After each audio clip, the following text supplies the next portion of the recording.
rendez-vous autour d'un article qui était très attendu, en tout cas son décret d'application, qui a été publié le 28 mai, il y a quelques semaines maintenant. Alors, c'est un article, l'article 29, qui était très important, un peu moins connu que son prédécesseur, le 173, le grand frère, si on peut dire, de la loi de transition de 2015, alors qui s'était rendu célèbre auprès de tout le monde, en France et à l'international, qui a notamment inspiré pas mal de choses, notamment le règlement disclosure au niveau de Bruxelles. L'article 173, dont le FIR a été un soutien précoce. Très rapidement, nous, on a pris position en faveur de cet article qu'on a trouvé extrêmement intéressant. Et on était un peu isolé à l'époque. Mais je pense que désormais, il a fait son chemin, il est devenu célèbre et il est soutenu par beaucoup. En tout cas, dans sa mouture antérieure, puisque c'est l'article 29 dont il s'agit.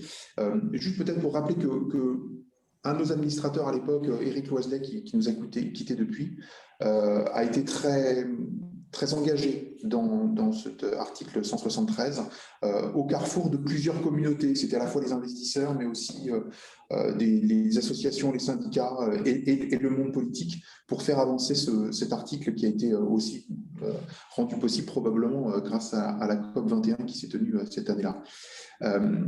Juste un petit regret par rapport à l'article 29, avant de passer la parole à Charlotte, mais on en a déjà parlé, puis on a pris position publique là-dessus. Nous, on a un regret, c'est que le volet social, finalement, ne soit pas présent dans ce contexte, ce qui est fort dommage. Donc, on renforce les exigences environnementales, elles sont indiscutablement nécessaires, et notamment ce qui se passe sur la biodiversité.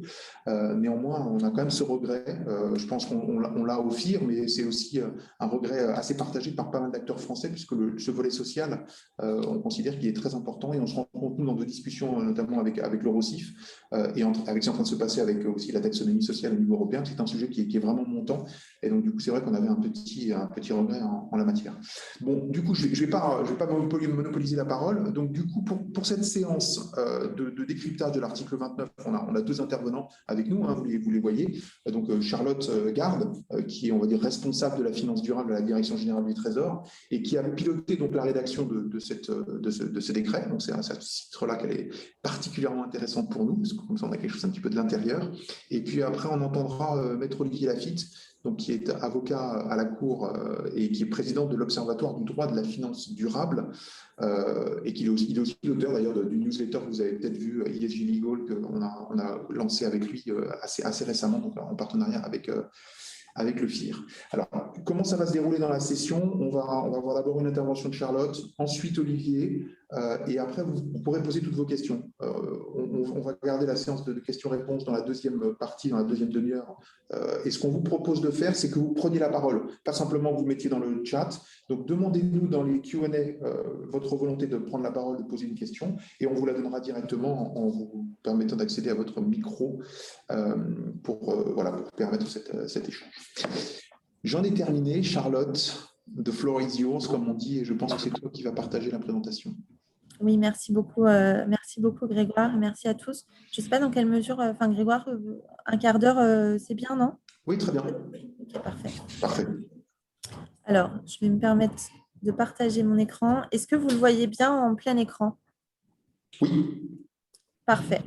Alors, bonjour à tous. Je regarde quelle heure il est pour être sûr de laisser un temps de parole plus que suffisant à Olivier. Alors, midi 10, très bien. Alors, bonjour à tous. Donc, ravi de pouvoir vous présenter aujourd'hui le décret d'application de l'article 29 de la loi énergie-climat. L'objectif de mon côté, ça va être de vous présenter un peu l'historique tel que l'a déjà étayé Grégoire, ainsi que le contenu et surtout les points d'attention sur ce décret article 29 LEC qui est évidemment un peu une mini-révolution au sein du système financier, en tout cas en termes de transparence extra-financière, en particulier sur les risques climatiques et ceux liés à l'érosion de la biodiversité que je vais vous présenter dans le prochain quart d'heure. Peut-être d'abord sur les raisons de l'existence de ce décret d'application de l'article 29 de la loi énergie-climat. Évidemment, on ne prend pas un décret pour le simple plaisir de publier des textes. C'est toujours lié à un certain historique et puis à une certaine utilité que l'on tire de cette politique informationnelle que l'on met en place en matière de finances durables depuis déjà quelques années. Déjà, comme l'a rappelé Grégoire, en 2015, avec la loi de transition énergétique pour la croissance verte, la France avait été pionnière en requérant de la part des investisseurs la publication d'informations sur la prise en compte des critères ESG dans la politique d'investissement et, le cas échéant, dans la politique de gestion des risques, en particulier sur le climat et sur les risques issus du changement climatique. Cet article 173.6 de la loi de transition énergétique pour la croissance verte avait été précisé par un décret d'application fin décembre 2015, dont vous voyez sur cette slide qui ont vocation à vous être transmises les principales dispositions.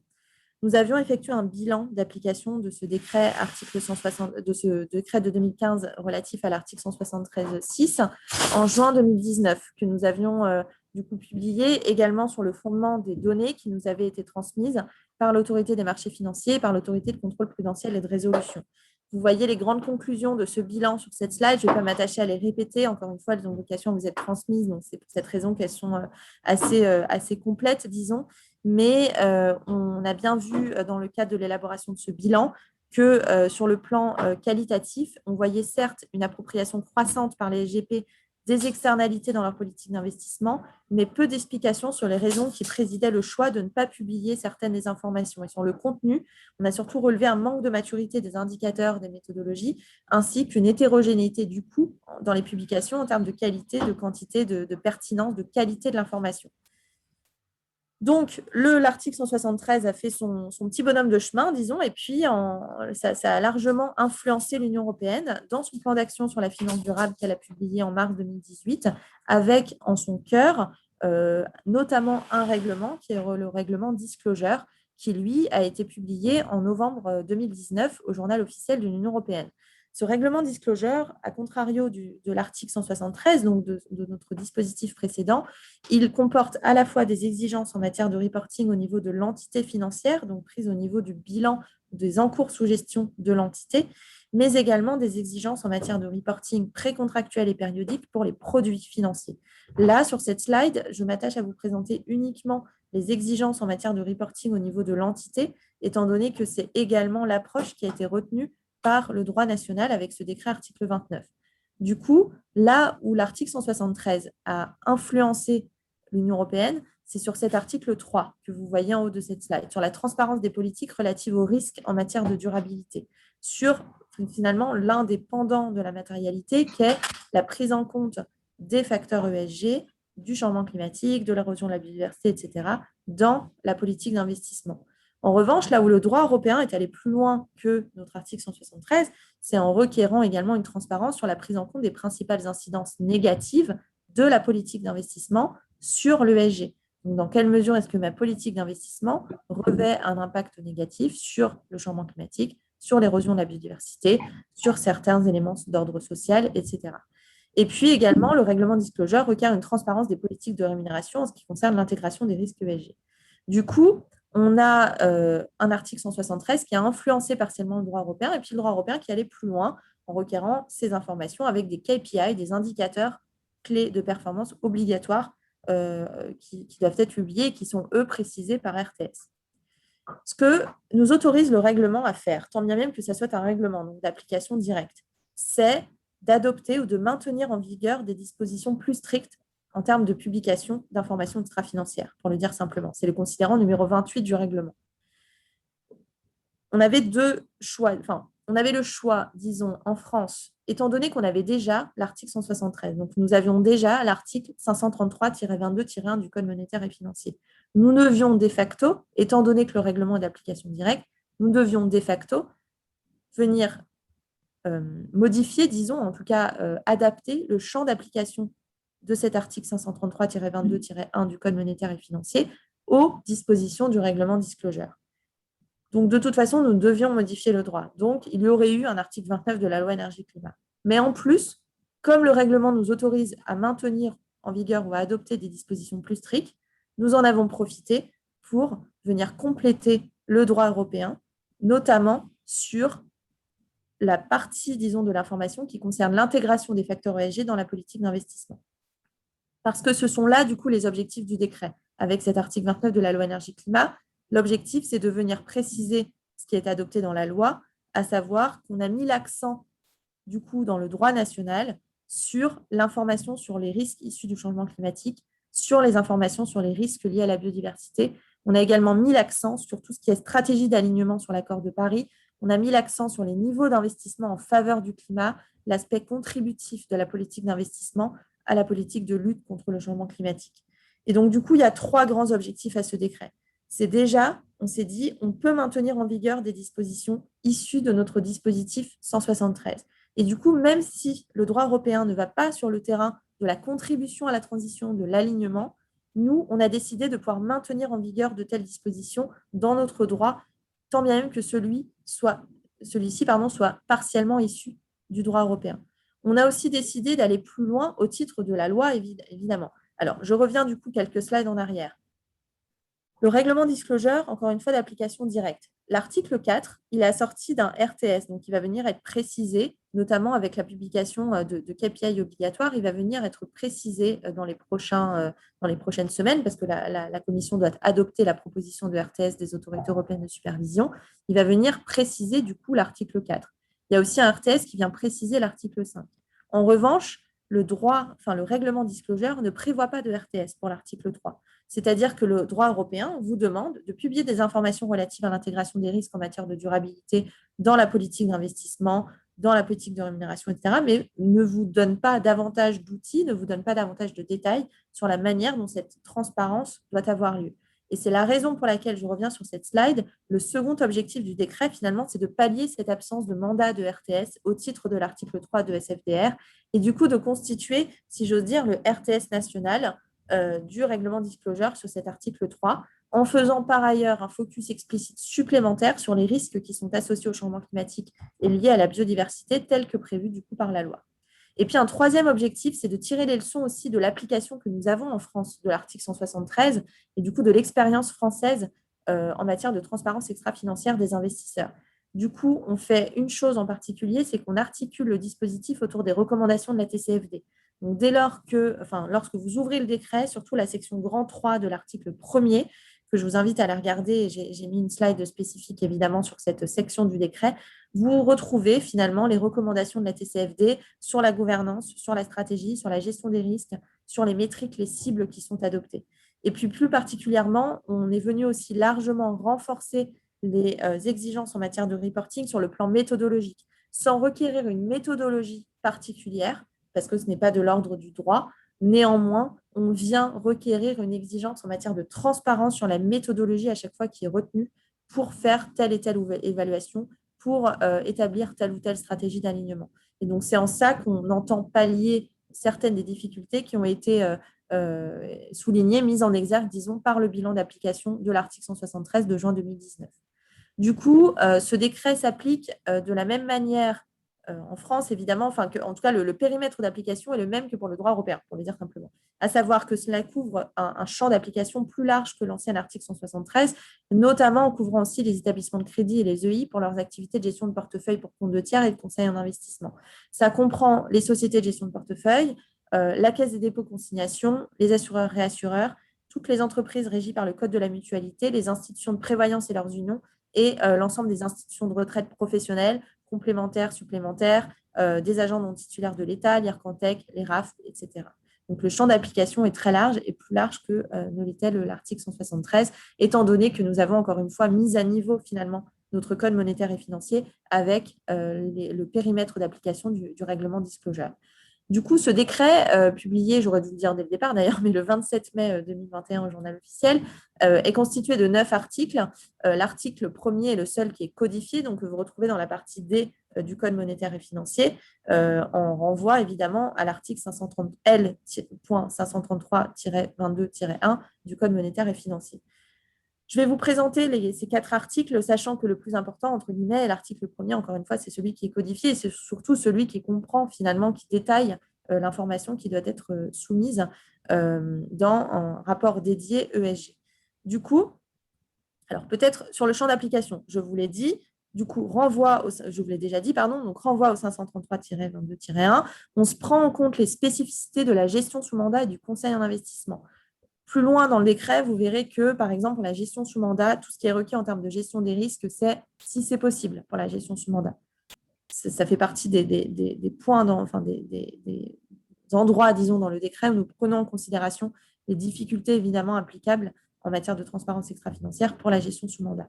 Pour le conseil en investissement, évidemment, ils sont soumis au droit, à l'article 533-22-1, ils sont soumis à cette exigence au titre du droit national parce qu'ils sont soumis au règlement de disclosure.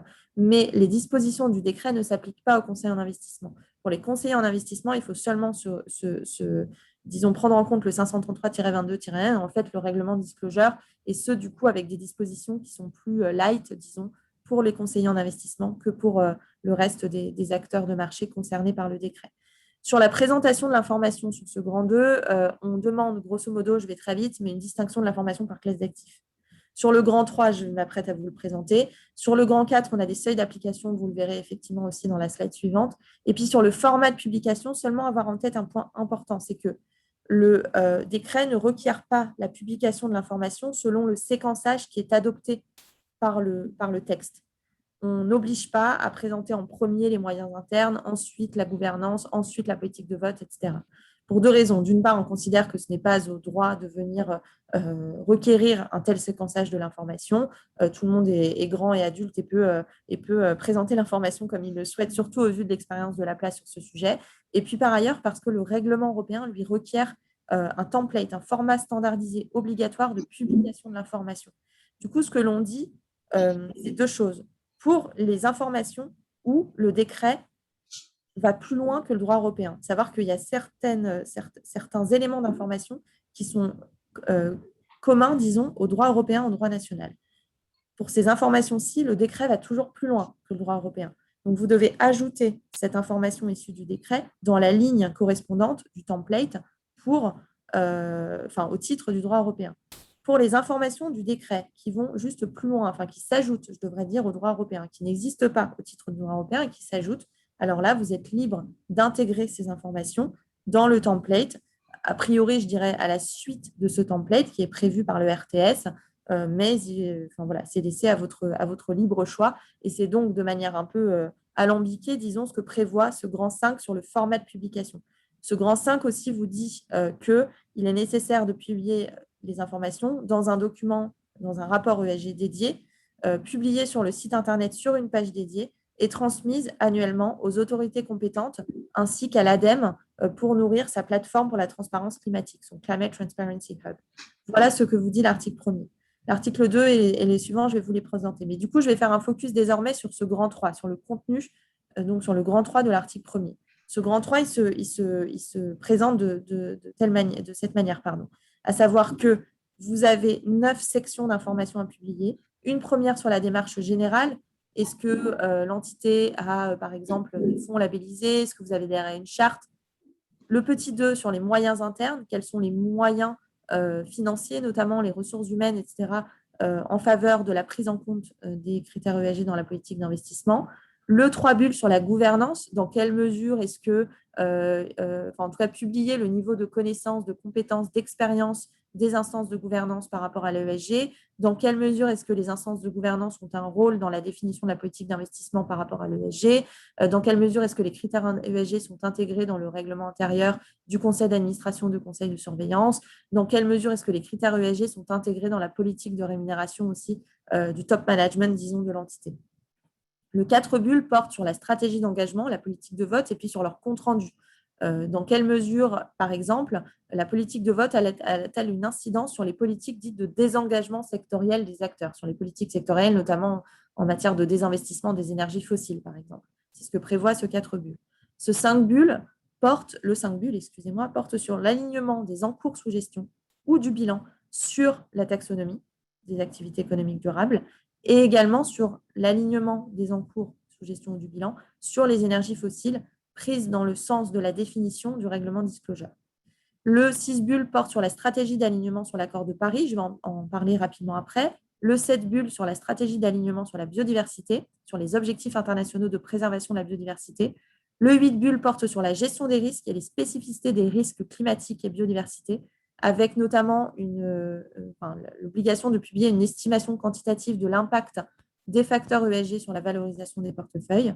Et le 9 bulles, je vais en parler aussi juste après, c'est finalement un comply or explain plus, à savoir que dès lors que vous devez expliquer dans quelle mesure vous n'avez pas fait quelque chose, vous devez expliquer qu'est-ce que vous comptez faire sous quel calendrier, selon quels objectifs, et également expliquer quelles sont les mesures correctives qui sont mises en place pour pallier justement certaines difficultés en matière de stratégie ESG. C'est ce que vous voyez du coup dans cet article. C'est vraiment l'exigence d'un plan d'amélioration continue sur l'identification des opportunités d'amélioration, sur les actions correctives qui sont mises en place et du coup les changements stratégiques qui ont eu lieu suite à la mise en place de ces actions correctives, à chaque fois assorti d'un calendrier de mise en œuvre. Parce que le Comply or Explain est bien dans l'article 533-22-1 du Code monétaire et financier.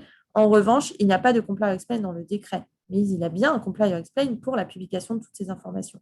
Seulement, ce Comply or Explain est venu finalement se renforcer avec ce décret d'application. Sur du coup le calendrier, c'est une entrée en vigueur, une entrée en application, je devrais dire même séquencée dans le temps. À savoir qu'en 2023, c'est dès 2022 qu'on requiert la majorité des informations, à l'exception de la majorité de la section sur la gestion des risques. L'information sur la gestion des risques est requise dans sa grande majorité à partir de 2023. Seulement le processus d'identification, de priorisation, de gestion des risques, etc. est requis à partir de 2022. Sont requis uniquement à partir de 2023 l'alignement des encours sur la taxonomie sur les énergies fossiles, ainsi que le plan d'amélioration continue. Tout le reste est requis à partir de 2022. C'est ce que vous voyez du coup sur cette slide. Il y a bien sûr plusieurs difficultés qui se posent, notamment sur l'intégration au template, j'en ai déjà parlé, dans un rapport annuel dédié, sur une page dédiée du site Internet pour transmettre aux autorités compétentes et à l'ADEME. Sur le Comply or Explain, j'en ai parlé également. Et ensuite, je pourrais répondre lors des questions, mais sur le champ d'application territorial, ça pose effectivement des difficultés qui ne sont pas tant liées au décret lui-même, ni même à l'article 533-22-1 lui-même, mais plus largement au champ d'application de la section relative à la bonne conduite, la section idoine en fait, du Code monétaire et financier. Du coup, les avancées du décret, elles portent principalement sur le climat et la biodiversité, à savoir tant sur la stratégie d'alignement que sur la gestion des risques.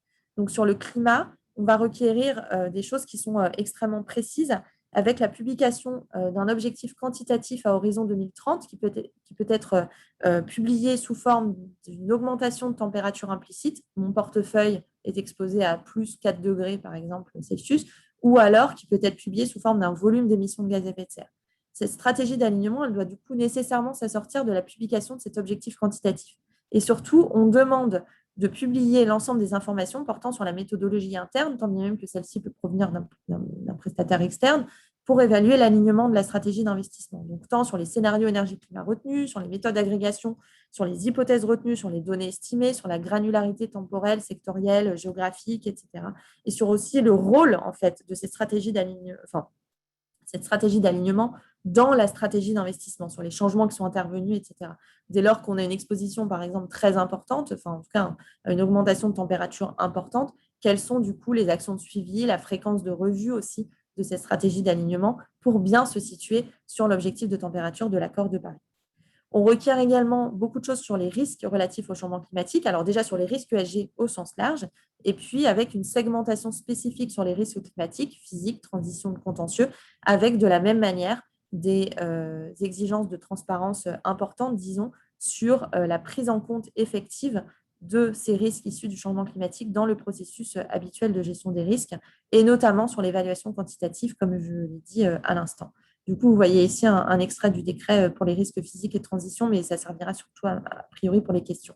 Et du coup, de manière un peu idoine, sur la biodiversité, alors on requiert beaucoup de choses, beaucoup plus que le droit européen. On s'inscrit en ce sens vraiment dans la lignée de ce qui sera fait a priori dans le cadre de la mise en œuvre de cette Task Force on Nature-Related Disclosures, de cette TNFD, de cette TCFD pour la nature, qui a été lancée il y a quelques semaines, mais on reste quand même beaucoup plus light, si j'ose le dire de telle manière, par rapport au climat, en requérant d'une part une publication de la stratégie d'alignement sur les objectifs internationaux de long terme sur la préservation de la biodiversité, avec certes des objectifs fixés à horizon 2030, puis tous les 5 ans, mais qui peuvent être quantitatifs et qualitatifs aussi, avec plus des indications sur les indicateurs en fait, d'empreintes biodiversité qui ont retenu, sur les principales pressions, les impacts sur la biodiversité qui ont été qui ont été retenus dans l'analyse, mais on va beaucoup moins loin quand même que sur le climat, mais plus loin que par rapport au droit européen.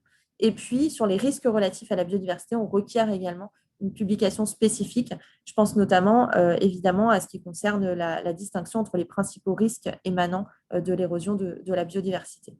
Je vous remercie pour votre attention. J'espère ne pas avoir été trop longue et je laisse la parole du coup à Olivier sur le reste de ce webinaire.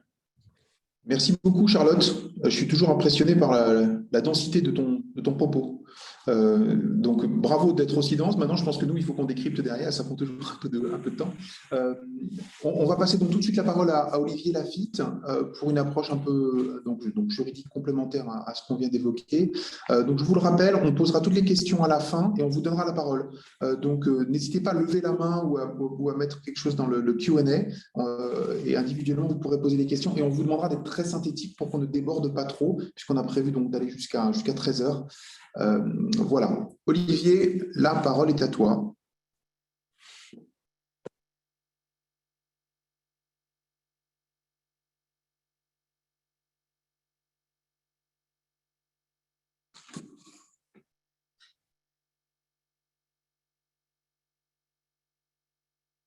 Olivier, es-tu là? Olivier, ton micro est coupé, Olivier. Bonjour à tous, vous m'entendez? Ouais, c'est bon. Ok. Donc, effectivement, je vous propose moi d'avoir un autre regard sur ce texte, un regard juridique, non pas sur le contenu qui a été décrit de manière très précise et très dense par Charlotte à l'instant, mais sur la perception que peut en avoir un juriste. Donc, qu'est-ce que ça veut dire qu'un regard juridique? Ça veut dire qu'au-delà de la mécanique de mise en œuvre de ce texte, eh bien, l'analyse juridique, elle vise à comprendre finalement l'interprétation qu'il faut en avoir afin d'en cerner la portée et d'identifier ses effets directs et indirects.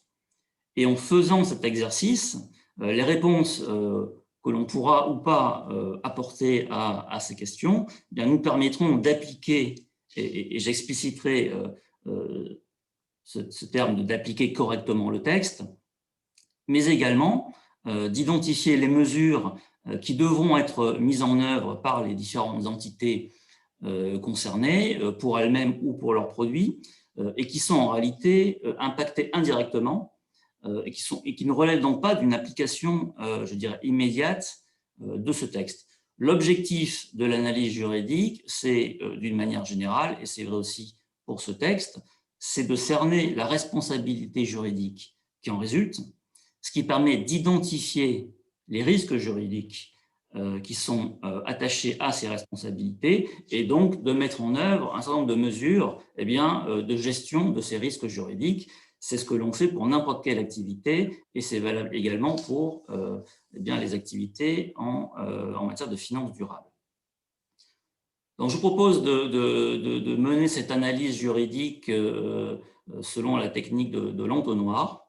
On va commencer un peu par les macro-risques et puis on ira petit à petit vers une analyse plus, je dirais, détaillée du texte de l'article en lui-même. Donc, le premier risque, en réalité, qu'il faut avoir en tête, c'est celui des juges et des tribunaux.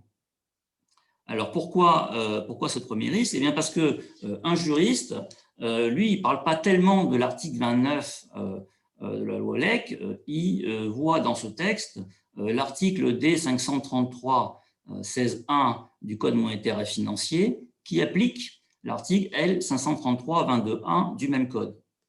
Et à partir du moment où on s'interroge sur comment appliquer un article d'un code, quel qu'il soit, que ce soit le code monétaire et financier ou n'importe quel autre code, eh bien, on a plutôt tendance en général à poser la question à des juristes, à des juges, et tout cela finit devant les tribunaux. Donc, désolé Charlotte, rien de personnel bien évidemment, mais pas de souci. La personne qui dorénavant va nous dire comment il faut interpréter ce texte et comment il faut le comprendre, ce ne sera pas le Trésor, ce ne sera pas l'État, ce sera un juge. Et évidemment, il ne suffit pas de savoir lire le texte, on comprend le sens et la portée. Pour ceux qui se sont déjà plongés dans un code, quel qu'il soit, eh bien, vous aurez relevé qu'il y a les articles qui sont présentés, mais que le plus important, ce qui intéresse le plus les juristes, ce n'est pas tellement l'article en lui-même, c'est ce qu'il y a en dessous de chaque article, c'est-à-dire les commentaires qui reflètent la jurisprudence relatifs à ces articles, c'est-à-dire eh bien, les décisions qui ont pu être prises par les tribunaux à l'occasion de différentes affaires et qui ont permis d'appliquer ces articles et de donner le sens juridique à l'article en question. Ça, c'est ce qu'on appelle le pouvoir d'interprétation des juges, et ce qui permet aux juges de donner un sens juridique à un article. Et évidemment, les juges, eux, ne sont pas des spécialistes comme vous de la finance durable. Tous les concepts que vous avez, que Charlotte a énoncés tout à l'heure, lui sont en général étrangers. Et donc, il réfléchit par rapport à ses propres schémas intellectuels. Et ce pouvoir d'interprétation du juge a une place prépondérante puisqu'il peut, y compris, changer ou en tout cas étendre énormément le sens et la portée d'un texte par rapport à ce qui avait pu être conçu initialement. Alors, je vous disais que ce sont les juges qui, au final, vont nous expliquer comment est-ce qu'on applique ce texte. Alors, en matière d'activité de marché financier, ce ne sont pas tout à fait les seuls, puisque c'est une activité régulée avec des autorités de contrôle. Donc, évidemment, l'AMF et la CPR, dans le cadre de leurs activités de contrôle, ont aussi la compétence pour s'assurer de la bonne application et de la mise en œuvre de ces textes. D'ailleurs, le décret, dans un de ses articles finaux, le rappelle expressément. Mais ce n'est pas pour autant que le juge n'a pas sa place, puisque lorsque ces autorités de contrôle prennent une décision, sont par exemple amenées à sanctionner un acteur financier parce qu'il n'aurait pas appliqué ou il n'aurait pas correctement appliqué le texte considéré en l'espèce, eh bien, sa décision, si elle est contestée, finit dans un contentieux devant les tribunaux. Et donc, on repart bien dans le système judiciaire et on aura bien, in fine, une décision qui sera issue d'un tribunal ou d'une autorité juridictionnelle. Et cette judiciarisation de la finance durable, elle a déjà commencé. Vous en entendez parler tous les jours. L'État, vous le savez, a déjà été sanctionné encore récemment avec une astreinte de des millions d'euros par semestre au motif que la mise en œuvre de la réglementation finalement qu'il a lui-même fait voter est insuffisante en termes de qualité de l'air, en termes climatiques finalement. Les entreprises aussi ont déjà été sanctionnées. On a encore un exemple très récent que je peux citer, qui est celui de Total, où, pour ceux qui ont lu la newsletter qu'évoquait Grégoire en introduction, eh bien, Total a été condamné récemment, en avril dernier, par un tribunal dans le cadre d'un des projets de développement d'une bioraffinerie qu'il avait dans le sud de la France. Cette bioraffinerie mettant en œuvre, utilisant, ayant recours à l'huile de palme. Il y a eu un contentieux judiciaire qui s'est développé. Le tribunal avait sanctionné Total à ce titre, au motif, en réalité, que Total ne prenait pas en compte la totalité des effets indirects de l'activité de cette bioraffinerie, aussi bien sur le climat que sur la biodiversité, et donc avait sanctionné finalement le développement de ce projet. Total, dans le cadre et sous la pression aussi des investisseurs, suite à son fameux Say on Climate, qu'il a mis en place récemment dans le cadre de sa dernière Assemblée générale, eh bien, a annoncé hier que, suite à cette décision, et pour être en phase avec sa nouvelle stratégie climat telle qu'elle résulte de l'approbation faite par les actionnaires, eh bien, a décidé de renoncer à ce projet et de le restructurer totalement. Donc, on voit que l'État est sanctionné par les tribunaux, les entreprises sont aussi sanctionnés par les tribunaux et évidemment, prochainement, les acteurs financiers seront également concernés par les tribunaux. Deuxième risque, deuxième macro-risque, c'est la complexité et le foisonnement des textes juridiques. Alors, lorsqu'on lit ces textes, déjà le décret, lorsqu'on l'imprime, il fait plusieurs pages, dans le code, il fait aussi plusieurs pages, et il est très technique. C'est ce qu'on appelle, nous, juristes, un droit d'ingénieur, c'est-à-dire un droit qui a été rédigé par des ingénieurs et pas par des juristes. Et qui fait appel d'ailleurs à des notions, Charlotte le rappelait, qui sont bien connues du milieu de la finance durable, mais qui, pour un juge, sont totalement inédites. Et le fameux comply or explain, qui pour vous est est bien connu, évident et ancien, eh bien, un juge, ça ne lui dit pas grand-chose. Le complet explain, il va falloir lui expliquer ce que ça veut dire. Deuxième spécificité de ce texte, à la différence de l'article 173.6 précédemment, qui était un texte franco-français, avant-gardiste, comme le rappelait Charlotte, eh bien aujourd'hui, le décret n'est plus du tout dans un contexte franco-français. Si vous prenez le texte du décret et que vous regardez son préambule, ben vous verrez qu'il fait référence à une combinaison du texte du décret avec d'autres textes, Charlotte le rappelait, qu'il s'agisse de règlements européens, taxonomie, disclosure, indice ou d'autres textes français. Ils font référence au code des assurances, code de l'environnement, auquel il faut aussi ajouter la doctrine des autorités de contrôle, en particulier l'AMF. Donc ce texte du décret évolue dans un environnement qui est radicalement différent de la précédente version, qui était stand-alone en quelque sorte. Ici, le décret est au centre d'une myriade de textes avec lesquels il est interdépendant. Autrement dit, et finalement c'est ce qu'expliquait Charlotte tout à l'heure, si vous voulez lire le décret et le comprendre, eh bien forcément, à minima, vous devrez mettre à côté de vous le texte du règlement disclosure et les RTS qui vont avec pour avoir une vue finalement complète de ce dispositif. Autrement dit, il y a une double difficulté qui résulte de ce schéma. C'est une difficulté technique, parce qu'on est sur des questions qui ne sont pas simples d'un point de vue scientifique, et c'est pour ça que vous avez sans doute beaucoup de questions à poser à Charlotte sur ce sujet, mais aussi une difficulté juridique, parce qu'on a des textes nouveaux, nombreux, qui sont interdépendants les uns des autres, et pour lesquels on n'a pas encore eu justement une grille de lecture juridique fournie soit par les tribunaux, soit par même les législateurs européens ou nationaux, malgré les efforts à l'instant de Charlotte. Et donc l'objectif de l'analyse juridique de ce texte va être double. D'une part, évidemment, assurer la conformité de la mise en œuvre du texte par rapport aux termes du texte, mais aussi pour les entités qui sont concernées par ce texte, eh bien, de s'assurer de la sécurité juridique dans laquelle leur activité va être déployée, que ce soit en termes d'organisation ou au regard des produits financiers qui peuvent les concerner. Donc, pour faire cette analyse, eh bien, il faut faire ce que j'ai appelé une analyse juridique ESG, c'est-à-dire en quelque sorte un audit juridique comme on peut le faire classiquement dans les autres domaines du droit, mais qui est adapté aux spécificités du droit à la finance durable.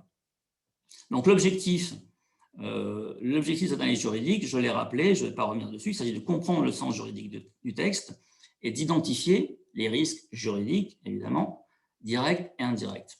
Bien, lorsqu'un juriste se plonge dans le texte et qu'il le parcourt de manière même transversale, la première interrogation qu'il a, c'est le fait qu'il est en face d'un vrai-faux régime uniforme d'information ESG. Qu'est-ce que ça veut dire qu'un vrai-faux régime uniforme d'information ESG pour un juriste? Ça veut dire que opérationnellement, en quelque sorte, l'objet du texte, c'est de définir des informations ESG dont le contenu et la présentation sont uniformisés et dont la divulgation, la publication est assurée au travers de sites internet et de rapports périodiques. Autrement dit, de loin, on a un régime assez uniforme sur le traitement de cette information. On définit l'information et on nous dit comment il faut la présenter. En réalité, lorsque l'on fait cette même analyse, mais d'un point de vue juridique, on n'arrive pas à la même situation d'uniformisation des régimes juridiques. Mais au contraire, on est face à une même information, un même traitement de l'information, mais qui va obéir à 2, voire 3 régimes juridiques différents.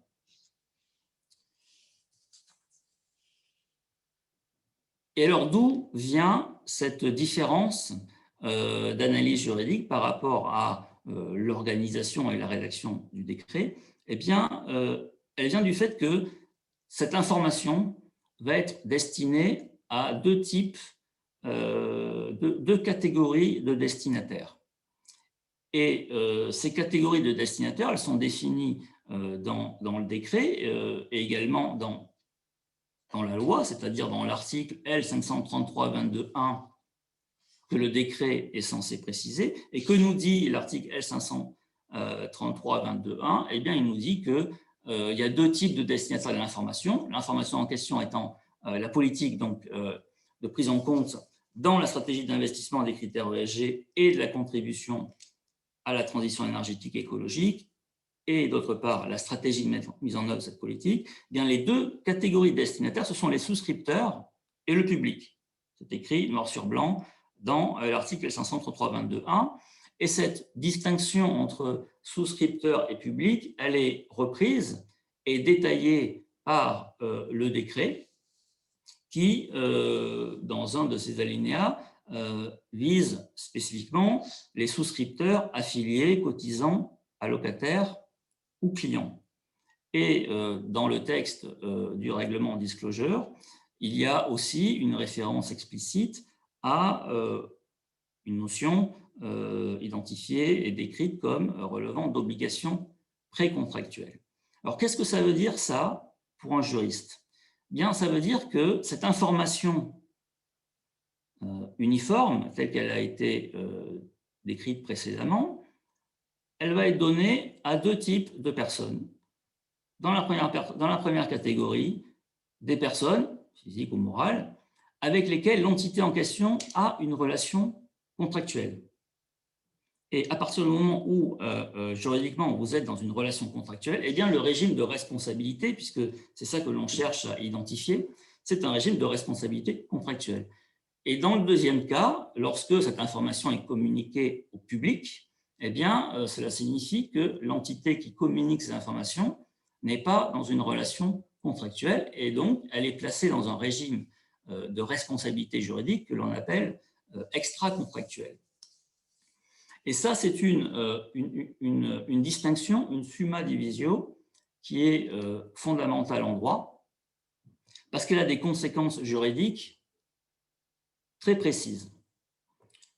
En résumé, et si on caricature, quand vous êtes placé dans une relation contractuelle avec quelqu'un, si vous lui dites « je fais ça, je vais faire ça, je fais ça comme ça », en fait, c'est une forme d'engagement que vous prenez par rapport à la personne à laquelle vous expliquez comment vous allez agir.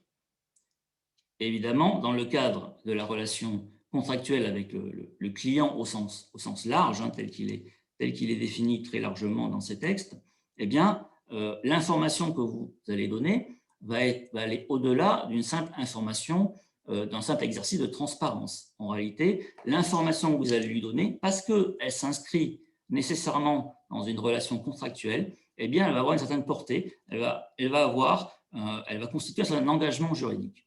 À la différence de la situation où cette même information va être donnée au public, où là, on n'est plus dans un exercice de transparence, on est dans la responsabilité extra-contractuelle et vous l'informez de ce que vous faites, de ce que vous comptez faire, de ce que vous avez l'intention de faire, mais finalement, si ultérieurement vous changez d'avis et vous ne faites pas les choses exactement comme vous les avez décrites, ce n'est pas bien grave. Et enfin, il y a la troisième situation intermédiaire, celle qui est visée plus spécifiquement par SFDR, qui est la situation précontractuelle, c'est-à-dire que ce n'est pas tout à fait du public, ce n'est pas non plus encore un client, mais c'est un petit peu dans la zone grise entre les deux. Et si l'on veut schématiser, eh bien, l'information que vous allez donner dans ce contexte-là, eh bien, juridiquement, elle va être considérée plus ou moins comme une promesse. Évidemment, je simplifie les choses, mais c'est pour vous toucher du doigt qu'une même information n'a pas juridiquement le même effet compte tenu du destinataire de la dite information. Et cette situation, pour un juge, puisqu'on se place là dans les yeux, on essaie en tout cas de se placer dans les yeux d'un juge, puisqu'on a dit tout à l'heure que c'était un juge qui allait, in fine, nous expliquer comment il faut comprendre et comment il faut donc appliquer ce décret. Eh bien, cette situation pour un juge, c'est pas quelque chose d'inédit. Au contraire, c'est une configuration qu'il connaît, qui correspond à des schémas juridiques qui existent par ailleurs dans d'autres domaines du droit, que ce soit en droit des assurances, en droit bancaire ou en droit de la consommation. En fait, ce schéma-là, c'est ce qu'on appelle l'obligation légale d'information. Ça veut dire quoi? Ça veut dire qu'on a une loi, un texte en l'occurrence, qui oblige une entité, une personne, à délivrer un certain niveau d'information à un destinataire. Et ce destinataire, eh bien, lorsqu'il est donc placé dans une relation contractuelle avec l'entité qui délivre cette information, eh bien, cette obligation légale d'information, en quelque sorte, elle se greffe automatiquement sur le rapport contractuel qui unit les deux personnes. Alors, dès lors qu'on est sur une obligation légale d'information nouvelle, puisqu'elle résulte finalement de ce décret et de la combinaison de ces deux articles du Code monétaire et financier, qu'est-ce que ça veut dire concrètement? Quel est son régime? Bien, on ne le connaît pas encore.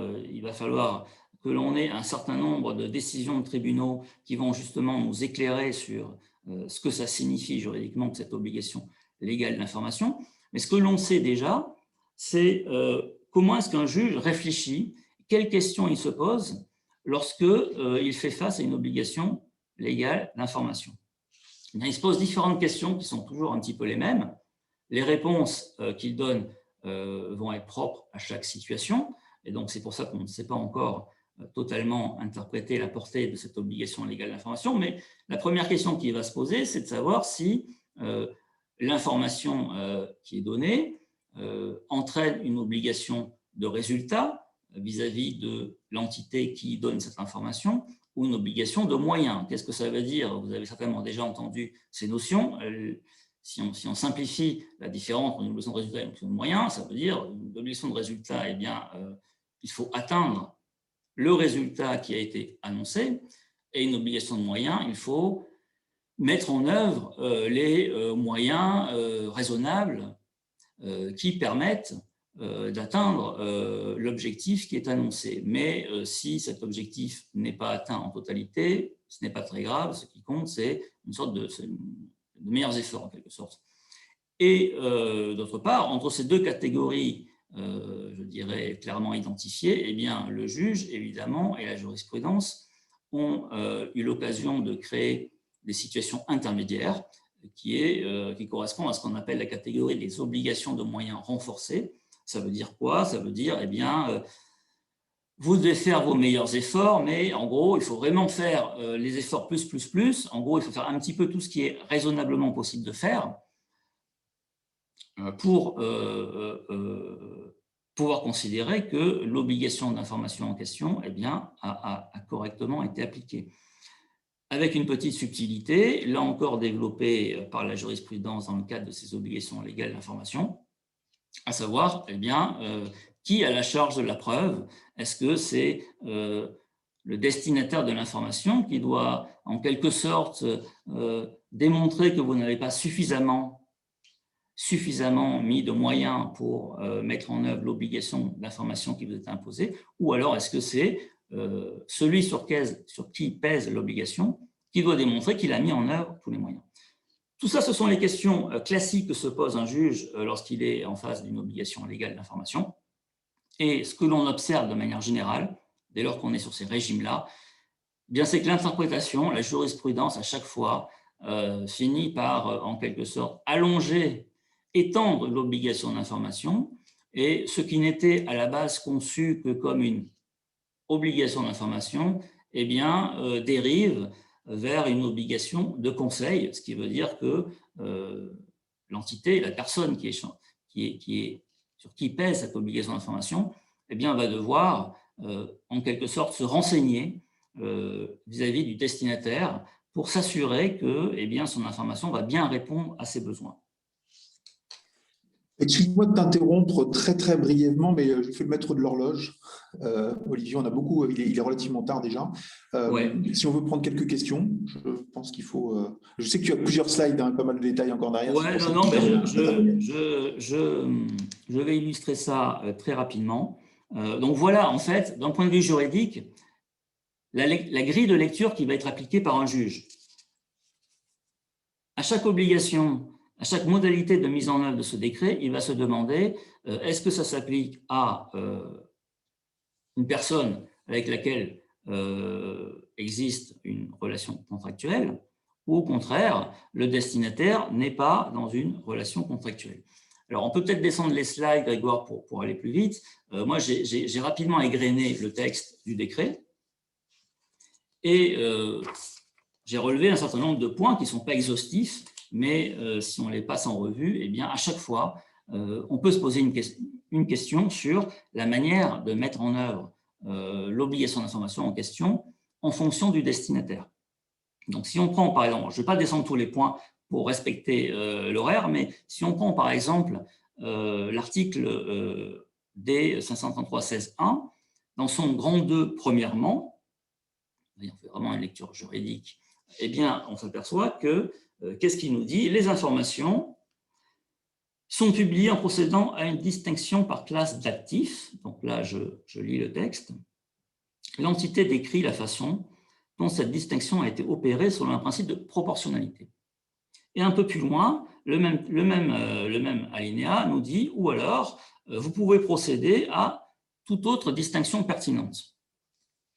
Alors, qu'est-ce que ça va inspirer pour un juge le fait que dans le même article figure la notion de principe de proportionnalité et la notion de toute autre distinction pertinente? Eh bien, le principe de proportionnalité, c'est évidemment, je dirais, une règle mathématique, donc il va parler aux ingénieurs qui ont conçu le texte, mais qui va aussi parler aux juristes et aux juges. Le principe de proportionnalité, c'est une notion juridique qui a son propre sens et qui a d'ailleurs, en matière de finances durables, déjà fait l'objet d'interprétations et de communication de la part de l'AMF. Donc, d'un côté, on nous dit il faut classifier de manière proportionnée, donc on va dire de manière lisible, c'est un petit peu ça que ça veut dire.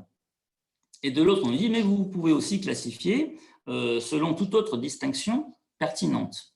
Et là, le juge va se demander mais pertinent pour qui? Est-ce que c'est pertinent pour l'entité qui fait la classification ou pertinent pour le destinataire de l'information? Le juge, il va plutôt se dire on est dans une obligation légale d'information, donc la pertinence, en réalité, elle est au regard du destinataire. Et je peux bien comprendre que lorsque le destinataire, c'est le public avec lequel je n'ai pas de relation contractuelle, auprès duquel je ne prends aucune forme d'engagement juridique, eh bien, je peux comprendre que cette classification, elle se fasse sur la base d'un principe de proportionnalité pour arriver à une classification assez basique et lisible. En revanche, lorsque le destinataire, c'est une personne avec laquelle j'ai une relation contractuelle et envers laquelle je prends un certain nombre d'engagements, eh bien, là, effectivement, il faudrait probablement être plus précis parce qu'il faut bien l'informer. Donc, il ne faut pas lui faire une présentation, une classification trop basique. Il faut essayer d'être le plus précis possible. Et dans ces cas-là, on est effectivement plutôt dans la catégorie de toute autre distinction pertinente. Tout ça pour illustrer que la même information, le même contenu d'information, tel qu'il résulte du décret, en fait, peut et doit, si l'on s'en tient à l'analyse d'un juge, être présenté de manière distincte selon que le destinataire va être le public ou le client souscripteur au sens large. Et cette analyse, on peut la retrouver dans, comme je vous le disais, tout un tas d'alinéas de ce texte, et à chaque fois, c'est la même question. Jusqu'à la fin, d'ailleurs, on va prendre le dernier point, comme ça, Grégoire, je te laisserai la parole, sur le point de la présentation formelle. Charlotte rappelait tout à l'heure que la présentation formelle de ces informations, si on prend le texte, eh bien,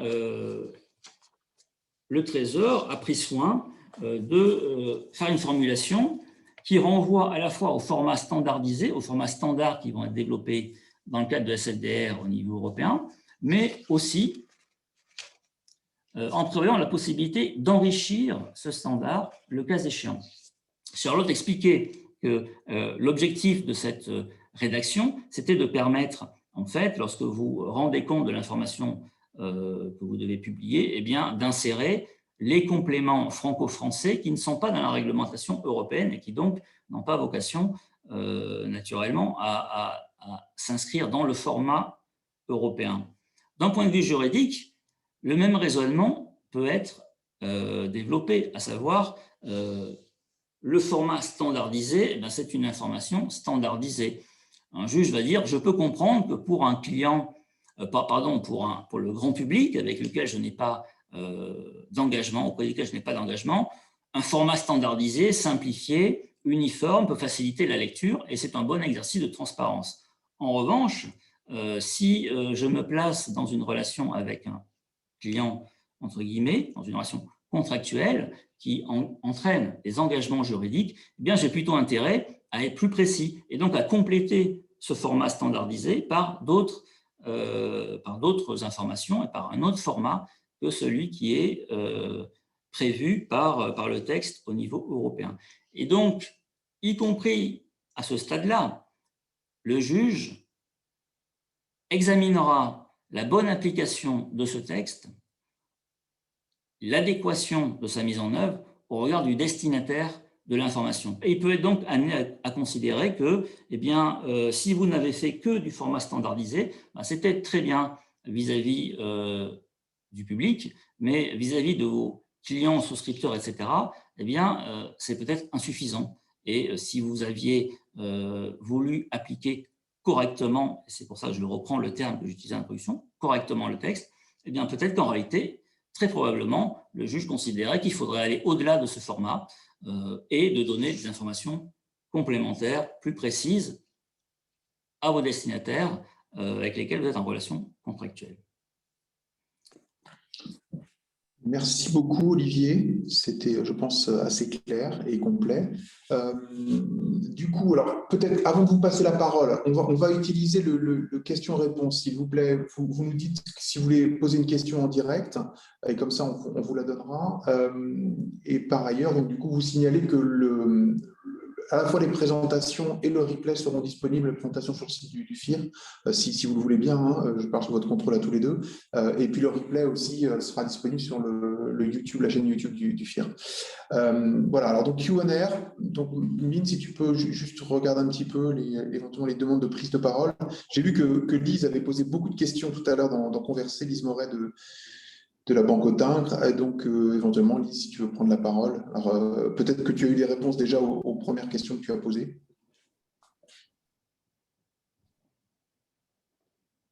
Lise, normalement, tu peux prendre la parole. Je ne sais pas si vous m'entendez là. Ouais, c'est bon. Oui. Ok. Alors, donc, dans le désordre, parce que j'avais un petit peu réagi à chaud sur tout ce qui a été mentionné par Charlotte dans sa partie, et aussi j'avais des remarques sur les propos d'Olivier. Donc, juste rapidement par rapport à ce que disait Charlotte. Donc, en gros, je comprends qu'en fait, en France, on a rajouté des diligences particulières pour ce qui est de la mesure des risques de durabilité, donc des risques pour la valeur d'actifs d'exposition à des facteurs de durabilité. Et je voulais comprendre qu'est-ce qui avait amené le gouvernement à ce cahier des charges-là, c'est-à-dire climat, biodive. On aurait pu aller plus loin, peut-être. Alors, c'est pas pour rajouter de la complexité, mais pourquoi est-ce que on n'a pas, par exemple, mentionné les aspects du social? Alors peut-être que j'ai raté un truc, mais j'ai l'impression qu'on a beaucoup focalisé là-dessus. Est-ce que ça a donné lieu à des discussions ou autre? Enfin, je reconnais que c'est plus spécifique que ce que le règlement disclosure européen nous dit de faire, mais voilà, c'est juste pour comprendre le rationnel de ça. Rapidement, j'avais une question sur le seuil d'application, mais il y a eu la réponse dans la présentation, donc c'est bien 500 millions. Et puis, Ouais, si tu as quelque chose, tu as des éléments par rapport au fait que la méthodologie de température implicite ait été mentionnée, parce que je suis quand même surprise. Alors, on sait que Science Based Target avait proposé cette méthodologie pour servir d'outil au secteur financier qui souhaitait s'inscrire dans une démarche SBT. Maintenant, voilà, on sait aussi que ce sont des méthodologies qui ne sont pas hyper stabilisées, et je suis surprise de voir mentionner cet indicateur dans un article comme l'article 29. Et puis après, j'avais une question pour Olivier, c'était sur, en gros, bon, je comprends que ça devient une affaire très, très sérieuse et judiciaire, mais alors qui va auditer et qui va donner l'info au juge qu'il y a tel et tel investisseur qui n'est pas en règle, qui n'a pas fait la bonne métrique, enfin, ou en tout cas qui n'a pas répondu aux différentes couches de l'article 29, et j'imagine qu'il va y avoir des procédures d'audit, et du coup, qui va le faire. Voilà, dans le désordre. Peut-être pour répondre rapidement, parce que je vois que le temps presse, et par ailleurs, j'ai copié-collé aussi, je me permets de dire ça, Grégoire, dis-moi si ça te va, mais j'ai copié-collé certaines des questions, enfin toutes même sur un Word, donc je peux tout à fait aussi apporter des réponses dans les prochains jours. Je prépare un FAQ pour tout le monde, et je vois que certaines personnes connectées m'ont posé des questions par mail aussi. Je vous promets, vous aurez une réponse dans les tout prochains jours. J'en ai reçu, je pense, une centaine, donc il faut que je me pose pour faire cela. Donc voilà, j'intégrerai tout ça et j'enverrai notamment via le FIR sans problème, au contraire. Lise, pour te répondre rapidement, alors d'abord sur la biodiversité, le climat, on a suivi la volonté du législateur. Si tu regardes l'article 29 de la loi énergie-climat, il y a effectivement un focus mis sur les risques changement climatique, biodiversité. C'est bon, d'une part évidemment parce que c'est l'urgence, etc. Bon, on connaît tout ça par cœur, mais également parce que c'est là où des méthodologies et disons, les choses sont aussi faisables dans un horizon de temps, disons, plus court. Sur le social, tout est en train de se construire, et c'est la raison pour laquelle je pense que le législateur n'a pas souhaité être encore plus prescriptif sur le social, même si je tiens effectivement à rappeler que le règlement disclosure va quand même assez loin sur le sujet. Et puis par ailleurs, j'en discutais même avant de vous rejoindre avec notamment la FFA, lorsque nous requérons une stratégie d'alignement sur l'accord de Paris, nous faisons aussi référence à l'article 4 de l'accord de Paris, qui contient un objectif de transition juste. Donc, c'est aussi la possibilité, c'est la nécessité d'intégrer la transition juste aussi dans la stratégie d'alignement, sans néanmoins requérir de précision méthodologique sur la manière dont la transition juste, le sujet de la transition juste est effectivement pris en considération. Donc, en tout cas, il y a du social là-dessus. Mais sinon, je conviens que c'était la volonté du législateur de ne pas aller plus loin à ce stade sur le social, même si je dis toujours qu'il y a peut-être deux choses. La première, c'est que le décret, je pense que sera révisé. Je ne veux pas faire peur à tout le monde en disant ça, mais je pense par mon successeur dans plusieurs années, hein, je pense dans 3, 4, 5 ans peut-être, pour venir justement intégrer des exigences sur le social, étant donné pas mal de travaux méthodologiques en cours, et je pense notamment à ce qui se passe sur la place de Paris avec cette stratégie sur la transition juste, et également sur la biodiversité. On va plus loin, certes, comme je l'ai dit, pas autant que sur le climat, et cette TNFD va permettre de lancer énormément de choses sur les méthodologies d'identification des risques de biodiversité, d'alignement des portefeuilles et du coup de disclosure. Et du coup, le décret probablement sera révisé par le législateur dans plusieurs années, hein, pas dans les 2-3 prochaines années, un peu plus tard, pour venir intégrer aussi ces avancées méthodologiques. Sur le deuxième point que j'ai oublié là tout de suite, j'en suis désolée, je commence à fatiguer.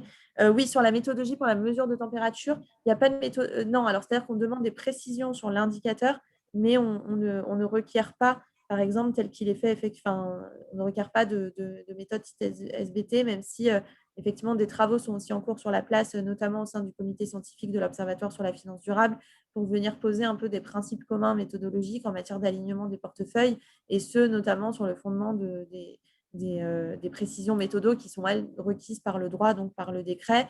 On ne requiert pas que l'augmentation de température implicite, on peut aussi exprimer cet objectif quantitatif en volume d'émissions de gaz à effet de serre. En tout état de cause, ça nous apparaissait comme les deux indicateurs plus pertinents, sachant que sur l'augmentation de température implicite, c'était aussi pour être un peu plus flexible par rapport au volume des émissions de gaz à effet de serre, par rapport aux acteurs. Je ne sais pas si ça répond pleinement à ta question, Lise, mais je laisserai du coup peut-être Olivier répondre sur les autres points. Oui, pour ce qui concerne le déclenchement de ces contrôles, en fait, il y a deux possibilités. comme je disais, il y a à la fois les tribunaux et puis il y a aussi le rôle de l'AMF. Eh bien, le déclenchement de ce contrôle juridique, il peut avoir lieu à travers ces deux vecteurs. Donc, l'AMF, c'est soit l'AMF qui va se saisir elle-même d'irrégularités dans la mise en œuvre du décret qu'elle aura pu constater et qui va mettre en cause une des entités à ce titre. Et éventuellement, ça peut aller jusqu'à des sanctions qui pourront, si elles sont, je dirais, décidées par l'AMF, et bien après, elles seront contestées évidemment par l'entité et on réintégrera le processus, donc les tribunaux, le processus juridictionnel. Ou alors, dès lors qu'on est dans des situations de relations contractuelles entre une entité et les destinataires de ces informations, dès lors que cette information relève d'une forme d'engagement de la part de l'entité, eh bien, on est comme sur n'importe quel rapport contractuel, à savoir que le destinataire peut considérer qu'il n'a pas reçu correctement l'information qu'il aurait dû recevoir. En quelque sorte, le texte du décret, ces deux articles du CMF, c'est un petit peu comme s'ils étaient copiés-collés des contrats que vous avez avec vos clients. Ça revient un petit peu à ça. Donc, on est dans un rapport contractuel, on va directement devant le juge. Donc, si vous ne mettez pas en œuvre le décret, ou si vous mettez mal en œuvre, c'est-à-dire que l'information, la qualité de l'information est considérée comme insuffisante au regard du décret par votre co-contractant, eh bien, il ira voir le juge. Il pourra en tout cas aller voir le juge. Merci beaucoup. Je suis désolé, mais je vois vraiment le temps qui passe. On est sur l'heure du déjeuner. Je pense que tout le monde est en train de mourir de faim. Peut-être avoir envie de le faire. Ce que je vous propose effectivement, c'est qu'on conserve bien les photos, une photo du chat et des éléments et des questions que vous avez pu poser, et on fera en sorte de vous apporter les réponses nécessaires. Merci beaucoup Charlotte, merci beaucoup Olivier. Je pense que c'était très intéressant d'avoir cet éclairage et on verra les déroulements dans les années qui viennent, les mois qui viennent. Donc j'ai bien vu la promesse, Charlotte, que tu as faite, qu'il y aura un prochain décret, une refonte, peut-être avec les dimensions. Ça ne sera plus de mon ressort, ce sera dans très longtemps, mais ça arrivera. C'est peut-être une bonne nouvelle, hein, a priori. Si la dimension sociale est effectivement la prochaine étape, ce sera plutôt extrêmement très bien. Merci beaucoup à tous. Et donc, on va vous répondre. Donc, vous aurez le replay sur la chaîne YouTube du FIR et puis les présentations seront disponibles naturellement. À très bientôt.